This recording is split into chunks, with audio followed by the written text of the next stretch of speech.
zabudnúť na to a hrať. No. Tak som rád, že sme takto dohrali, aj keď nie som úplne najspokojnejší, 24 sekúnd do konca to boli a nemôžeme sa to dostať a asi cez 3 hokejky to prešlo a tam sme troška si zle rozobrali hráčov, ale bohužiaľ, no, tak škoda bodu, no, tak ďakujeme Pánu Bohu za 2. Aké bolo to citové vydieranie, aký výsledok tých telefonátov z New Yorku?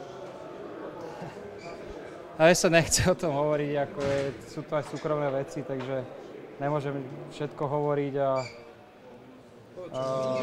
čo môžem, zajtra si voláme znovu, takže asi tak by som povedal.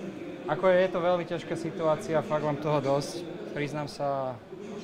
A je to ťažká situácia pre mňa a ťažké rozhodnutie a NHL tlačí strašne a teraz aj Islanders, tak bude to veľmi, veľmi zložité, no, takže ťažko sa mi hovorí o tom, no, bohužiaľ.